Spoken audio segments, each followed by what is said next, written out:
तो स्टूडेंट्स कैसे हैं आप सब लोग। तो आज हम वन शॉट रिवीजन पढ़ेंगे एक चैप्टर का जिसका नाम है प्राइस इलास्टिसिटी ऑफ डिमांड। इसके अंदर थ्योरी न्यूमेरिकल बहुत कुछ है और अच्छे से पूरा का पूरा ए टू जेड चैप्टर रिवाइज करेंगे। वीडियो एंड तक देखना, तुम्हें पूरा अच्छे से रिवीजन हो जाएगा। सबसे पहले स्टार्ट करते हैं इलास्टिसिटी ऑफ डिमांड में। प्राइस इलास्टिसिटी ऑफ डिमांड, तो सबसे पहले हम बात करते हैं कि इलास्टिसिटी ऑफ डिमांड कहते किसको हैं। इलास्टिसिटी ऑफ डिमांड का मतलब क्या है। इलास्टिसिटी ऑफ डिमांड, आप सब लोगों ने लॉ ऑफ डिमांड पढ़ रखा है। तो लॉ ऑफ डिमांड के अंदर आपने क्या पढ़ा है, किसी भी कमोडिटी का प्राइस अगर बढ़ेगा तो उस कमोडिटी की डिमांड कम होगी। There is an inverse relationship between price and quantity demand, right. लेकिन प्राइस के कितना बढ़ने से डिमांड कितना कम होगा ये वो नहीं बताता, बस कम होगा। 100 से गिर के 90 ये भी कम है, 100 से गिर के 10 ये भी कम है, 100 से गिर के 50 ये भी कम है। तो कितना कम होगा, इस चीज को मेजर करता है ये जो इलास्टिसिटी ऑफ डिमांड है ये क्वांटिटेटिव स्टेटमेंट है। लॉ ऑफ डिमांड एक क्वालिटेटिव स्टेटमेंट है, ये क्वांटिटेटिव स्टेटमेंट है, यानी कि ये मेजर करेगा रियली में कि प्राइस के बढ़ने से डिमांड कितना घटेगा। ठीक है, अब यहाँ पे दो बात करते हैं। एक है क्लास इलास्टिक यानी कि डिमांड चेंज हो सकता है, दूसरा है इन इलास्टिक यानी कि डिमांड चेंज नहीं होगा। अगर प्राइस के चेंज होने से डिमांड चेंज होता है तो डिमांड इलास्टिक है, और प्राइस के चेंज होने से अगर डिमांड चेंज नहीं होता है तो डिमांड क्या होता है class, in elastic. Elasticity of demand में जो डिग्री है वो 5 डिग्री है इसके अंदर। सबसे पहला ED is equal to zero. ED zero का मतलब क्या होता है कि प्राइस इतना डिमांड इतना, प्राइस घटेगा तब भी डिमांड इतना ही है, प्राइस अगर बढ़ता है तब भी डिमांड इतना ही है। प्राइस चाहे बढ़े चाहे प्राइस घटे, अगर डिमांड कांस्टेंट है इसका मतलब ED is equal to zero. अच्छा, ED is equal to infinity का मतलब क्या होता है, प्राइस सेम है लेकिन डिमांड फिर भी चेंज हो रहा है। प्राइस नहीं चेंज हो रहा, प्राइस सेम है लेकिन डिमांड फिर भी चेंज हो रहा है, तो इसको बोलते हैं ईडी इन्फिनिटी। ईडी जीरो यानी कि प्राइस के बढ़ने घटने से यहाँ बिल्कुल चेंज नहीं आता। ईडी इन्फिनिटी मतलब प्राइस कांस्टेंट है, डिमांड फिर भी चेंज हो रहा है। इसके बाद आता है ED equal to one. ED one, ध्यान रखना, when ED is equal to one the shape of ED is rectangular hyperbola. Shape of ED is rectangular hyperbola, यानी जब ईडी वन के बराबर होता है क्लास तो ईडी का जो जो ईडी का शेप है, डिमांड कर्व का शेप है, वो रेक्टेंगुलर हाइपरबोला है। ठीक है, रेक्टेंगुलर हाइपरबोला, ये ध्यान रखना नाम। When ED equal to one, तो ये जो कर्व बनता है ना, इस कर्व को बोलते हैं रेक्टेंगुलर हाइपरबोला। बट मैंने स्ट्रेट लाइन बनाया है, अगर ये बिल्कुल बीचों बीच निकल रहा है वन, अगर ये थोड़ा फ्लैटर है, ध्यान रखना ये फ्लैटर है तो मोर देन वन, और ये स्टिपर है तो लेस देन वन। जीरो को बोलते हैं परफेक्टली इनइलास्टिक, इन्फिनिटी को बोलते हैं परफेक्टली इलास्टिक। उल्टा है ना इन इलास्टिक का, तो क्या बोलोगे, परफेक्टली इलास्टिक। अगर क्लास बीचों बीच है, ED equal to one, one को बोलते हैं यूनिटरी, वन से कम लेस देन यूनिटरी, वन से ज्यादा more than unitary. More than unitary को relatively elastic, less than unitary को रिलेटिवली इन इलास्टिक भी आप कह सकते हो। ये पांचों के पांच हैं degree of price elasticity of demand, जो कि बहुत इंपॉर्टेंट है, इसका पता होना बहुत जरूरी है। नेक्स्ट, इलास्टिसिटी ऑफ डिमांड को मेजर करने के लिए, कैलकुलेट करने के लिए हमारे पास दो मेथड है जो हमें पढ़ना है। पहला है परसेंटेज मेथड, दूसरा है टोटल एक्सपेंडिचर मेथड। सबसे पहले परसेंटेज मेथड की बात करें, ईडी इज इक्वल टू, जो फॉर्मूला है ईडी का वो क्या होता है, percentage change in quantity demand, percentage change in quantity demand upon percentage change in price. जो डिमांड में चेंज आया है डिवाइड बाई जो प्राइस में चेंज आया है वही परसेंटेज में, क्योंकि परसेंटेज मेथड है। हम प्राइस को और क्वांटिटी को एक ही साथ कंपेयर कर सकते हैं जब दोनों का परसेंटेज निकाले। दोनों का यूनिट अलग अलग है तो कंपेयर नहीं कर सकते, मेरी हाइट को आपके वेट से कंपेयर नहीं कर सकते। तो percentage change in quantity demand upon percentage change in price. अब percentage change in quantity demand ना गिवन हो तो Q2 minus Q1 upon Q1 into 100। Percentage change in price ना गिवन हो तो P2 minus P1 upon P1 into 100। ये 100 cancel, Q2 minus Q1 delta Q upon Q1, P2 minus P1 को बोलते हैं change in P, delta P upon P1। और अगर आप इसे क्लास ओपन करोगे तो ईडी का जो फॉर्मूला निकल कर आएगा वो delta Q upon delta P into P1 upon Q1। ये हो गया फॉर्मूला, ये भी है फॉर्मूला, ये भी है। दोनों इन्फॉर्मेशन नंबर में दे रखा है तो ये लगाना फॉर्मूला, परसेंटेज कुछ नहीं है। और दोनों इन्फॉर्मेशन परसेंटेज में है या कोई एक भी परसेंटेज में है तो ये वाला फॉर्मूला लगाना। मैंने तुम्हें कंप्लीट डेरिवेशन करके दिखा दिया है। इसमें P1 का मतलब होता है इनिशियल प्राइस यानी कि पहला वाला प्राइस, P2 का मतलब होता है न्यू प्राइस, इसको बोल सकते हैं प्राइस बिफोर चेंज, बदलाव से पहले, और P2 होता है प्राइस आफ्टर चेंज, बदलाव के बाद। Q1 होता है इनिशियल क्वांटिटी, जो Q1 है वो है इनिशियल क्वांटिटी, और जो Q2 है वो है new quantity, Q1 initial quantity है और Q2 new quantity. Change in P delta P और चेंज इन Q क्या हो गया क्लास, डेल्टा Q। तो ये परसेंटेज मेथड है। आइए एक करिए क्लास इसके प्रैक्टिकल प्रॉब्लम को सॉल्व करते हैं। When the price is 10 per unit, the price of a commodity is 10, demand for that commodity is 100, जब P1 10 है तो Q1 100 है। As price falls to 8, price घट के 8 हो गया यानी P2 8, डिमांड एक्सपेंड टू 150, तो Q2 कितना हो गया 150। कैलकुलेट इलास्टिसिटी ऑफ डिमांड आपको निकालना है। सबसे पहले आप निकालो डेल्टा P यानी कि P2 माइनस P1। P2 कितना है क्लास 8, P1 है 10, तो ये आ गया कितना क्लास माइनस का 2। फिर आप डेल्टा Q निकालोगे, Q2 minus Q1, change in Q, Q2 minus Q1, Q2 150, Q1 100, तो ये आ गया 50। तो ये होगा डेल्टा Q, ये हो गया आपका डेल्टा P। अब तुम लगा दो फॉर्मूला, दोनों ही इन्फॉर्मेशन नंबर में है तो आप नंबर वाला फॉर्मूला लगाओगे, आप परसेंटेज वाला फॉर्मूला नहीं लगाओगे। तो क्या फॉर्मूला लगेगा class, delta Q upon delta P 50 upon delta P into P1 कितना है क्लास 10 अपॉन Q1 कितना है 100, 51 जा 50, 52 जा 100, 2 1 जा 2, 2 5 जा 10, ये आ गया माइनस का 2.5, यानी कि रिलेटिवली इलास्टिक। ध्यान रखना ईडी की जो डिग्री होती है वो 0 टू इन्फिनिटी होती है, मिनिमम 0 मैक्सिमम इन्फिनिटी। तो ये माइनस 2.5 कैसे हो गया, एक्चुअली ईडी माइनस में नहीं आता, ईडी जो है प्लस का ही रहता है। तो ये माइनस क्या है, it shows, this shows negative relationship. ये क्या शो करता है class, negative relationship between price and quantity demand. Negative relationship show करता है क्लास प्राइस और क्वांटिटी डिमांड में। अगर ईडी माइनस में है तो it just shows the negative relationship between price and quantity demand, right. Next है class, the demand for a good is at rupees 10 per unit, sorry demand for a good at rupees at 10 per unit is 40 units, ठीक है। अच्छा सुनो मेरी बात, price fall by 5, अच्छा ये कह रहा है कि price, the demand for a good at 10, यानी कि जो प्राइस 1 है 10 यूनिट्स इज 40 यूनिट्स, तो क्वांटिटी जो है वो 40 है। थोड़ा सा क्लास कुछ लैंग्वेज मिस्टेक है, ये प्राइस है, ये है quantity. Price falls by 5, price 5 रुपए से घट गया, तो प्राइस 5 से घट गया मतलब 10 की जगह क्या हो गया क्लास 5 हो गया। फॉल बाई 5 सीधे 5 रुपए से घट गया है ना, तो 10 था 5 से घट गया तो 5 हो गया। इसे क्लास आप डेल्टा P भी कह सकते हो, डेल्टा P कितना हो गया, घट रहा है तो -5। If price elasticity of demand is 3, ED कितना क्लास आ गया -3। Calculate new quantity demand, new quantity demand मतलब आपको Q2, न्यू क्वांटिटी डिमांड यानी कि आपको Q2 निकालना है, ओके।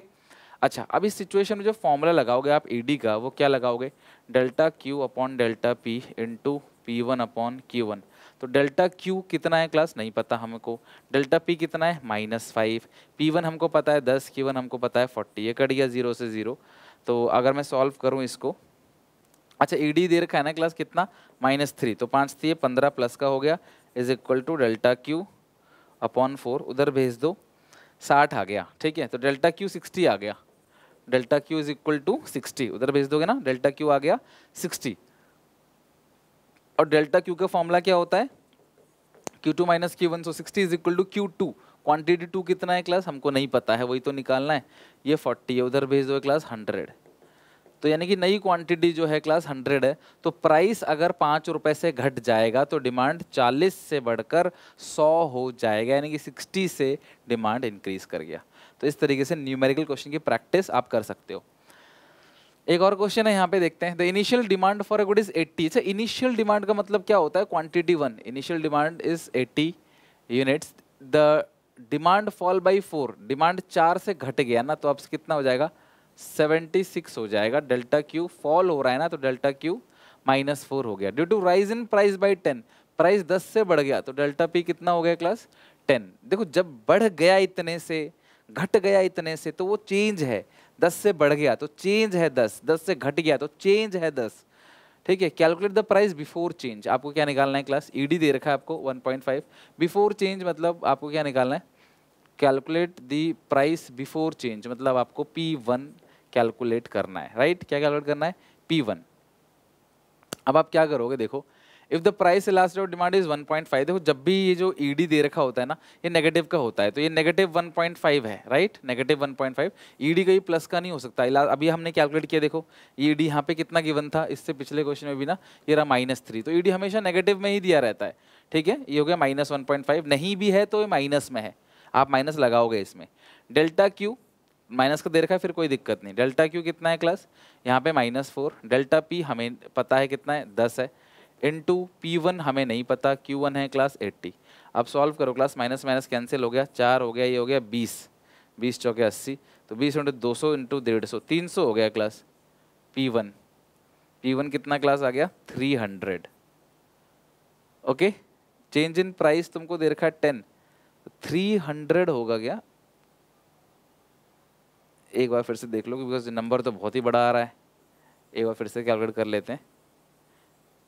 पहले जो है यहाँ पे Q1, the initial demand for commodities 80, Q1 80 है, demand fall by 4, the demand fall by 4 due to rise in price by 10, price 10 से बढ़ गया प्लस का 10, डिमांड 4 से घटी। If the price elasticity is 1.5, यानी कि लास्ट ऑफ डिमांड देखा 1.5, calculate price before change in demand, calculate price before change P1, तो डेल्टा क्यू, अच्छा डेल्टा क्यू -4 है, हाँ डेल्टा क्यू -4 है, अपॉन डेल्टा पी प्लस का 10 हो गया, इंटू P1 ऊपर आएगा, अपॉन Q1 क्लास ये आएगा 80, ये नीचे आ जाएगा, राइट।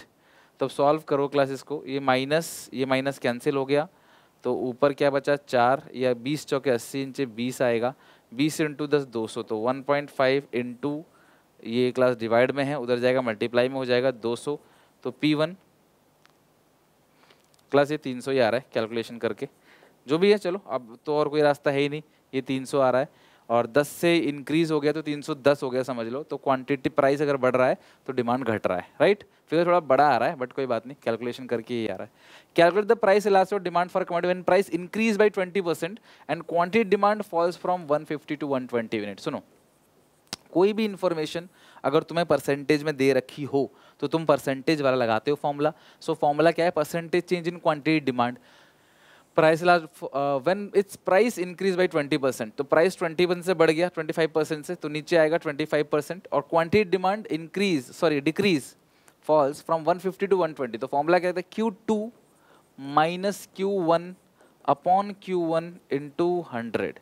तो अगर मैं सॉल्व करूँ 120 में से 150 जाएगा तो कितना बचा, -30, और ये 0 0 कैंसिल हो गया, अपॉन 15 इंटू 10, नीचे क्लास आ गया 25। इस पूरे को ही सॉल्व कर लेते हैं क्लास, 15 एकम 15, 15 दूनी 30, 10 दूनी -20, तो ये -20 अपॉन 25, तो ये 0.8 आएगा, या कितना आएगा चेक करो, 20 को अगर 25 से डिवाइड देते हैं 0.8, तो ये क्लास इलास्टिसिटी ऑफ डिमांड आ गया -0.8, क्योंकि एक से कम है तो लिखोगे relatively in elastic demand, relatively in elastic demand.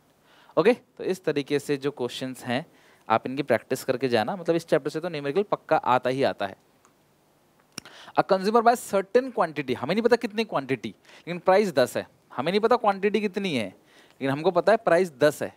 When the price falls to 8, जब प्राइस घट के कितना हो जाएगा क्लास, 8 हो जाएगा, शी बाय 40% मोर क्वांटिटी, तो वो 40% क्वांटिटी ज़्यादा खरीद रहे हैं, ये चेंज है। Calculate price elasticity of demand, तो लगा लेते हैं।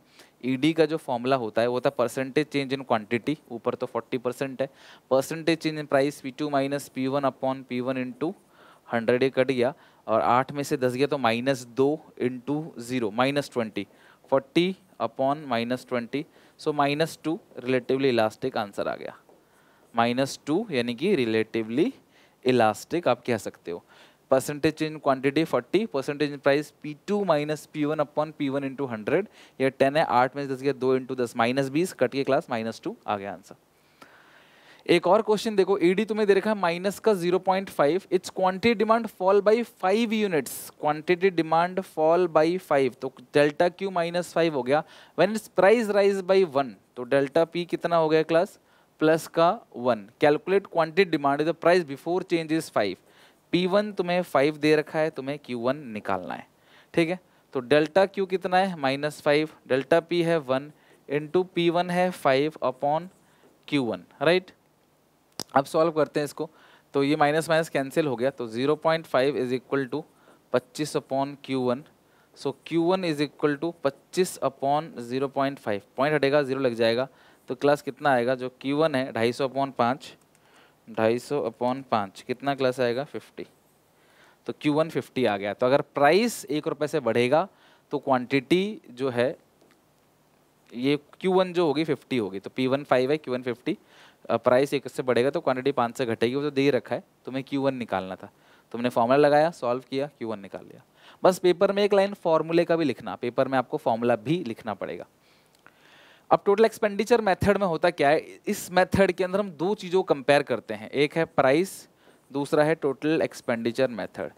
Under total expenditure method we compare price and total expenditure both, और इसका डायग्राम समझते हैं और रिलेशनशिप समझते हैं, स्केड्यूल भी समझते हैं।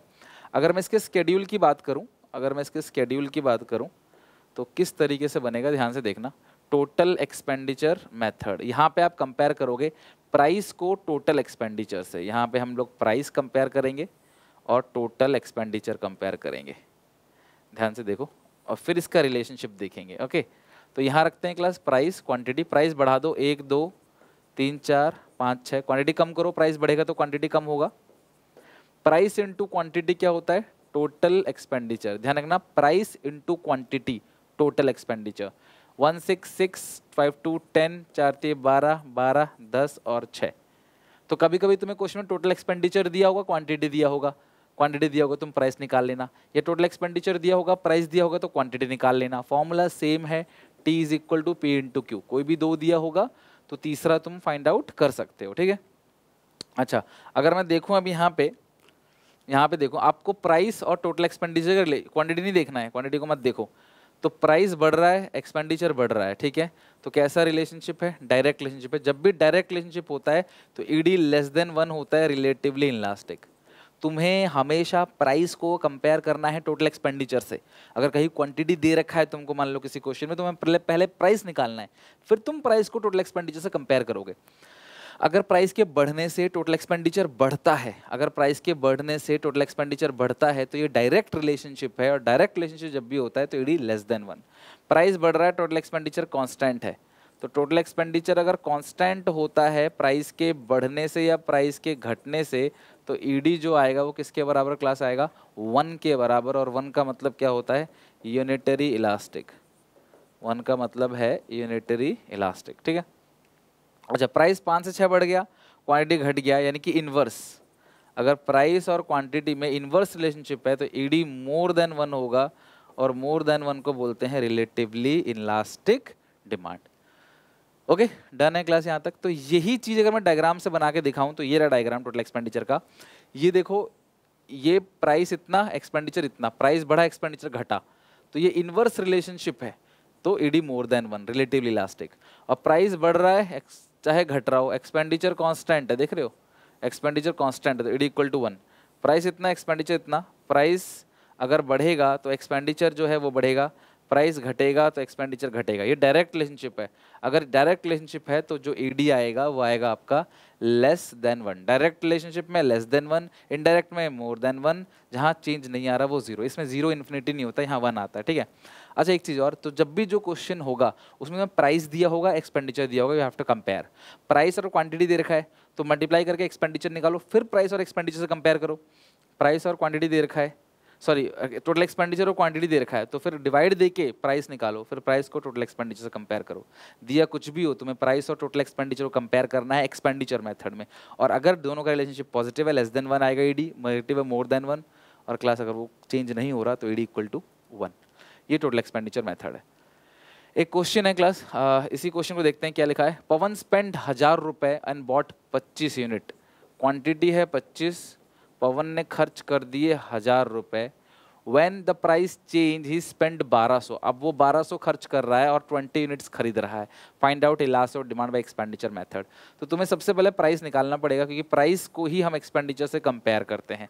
तो अगर मैं 1000 रुपये खर्च कर रहा हूँ, 25 क्वांटिटी खरीद के, तो एक का प्राइस 40 रुपये है, इसको इससे डिवाइड दिया, 1200 को 20 से डिवाइड दो, क्लास कितना आएगा, 60 आएगा। तो अगर आप देखोगे यहाँ पे तो here price of a commodity increases and total expenditure also increases, hence there is a direct relationship between price and total expenditure. It is less than 1 relatively inelastic demand. समझ गए? तो ये है आपका एक्सपेंडिचर मेथड और इस method से आपको क्वेश्चंस बनाना है एक्सपेंडिचर मेथड से। आई होप एक्सपेंडिचर मेथड आपको अच्छे से समझ आ गया और इसी तरीके से क्वेश्चन आता है। अच्छा, अगर ईडी 1 के बराबर हो या क्वेश्चन में कभी ईडी गिवन हो -1 या 1 के बराबर हो, यूनिटरी इलास्टिक हो, तो आप ध्यान रखना क्लास, वहां पे एक्सपेंडिचर कांस्टेंट रहेगा, हर लेवल पे एक्सपेंडिचर कोई भी चेंज नहीं होगा। सबसे लास्ट टॉपिक है क्लास, कौन कौन से ऐसे फैक्टर्स हैं जो किसी भी प्रोडक्ट की इलास्टिसिटी ऑफ सप्लाई को अफेक्ट करते हैं। तो सबसे पहला इसके अंदर आता है अवेलेबिलिटी ऑफ क्लोज सब्स्टिट्यूट। किसी भी कमोडिटी का अगर ज़्यादा से ज़्यादा क्लोज सब्स्टिट्यूट अवेलेबल होगा तो उस प्रोडक्ट की डिमांड इलास्टिक होगी, क्योंकि सब्स्टिट्यूट अवेलेबल है, इंसान कोई और ले लेगा। आप महंगा दे रहे हो, भैया मैं कहीं और ले लूँगा।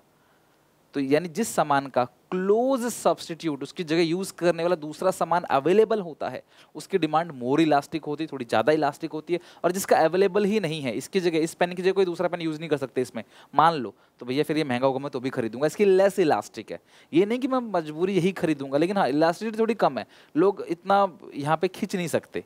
Less elastic.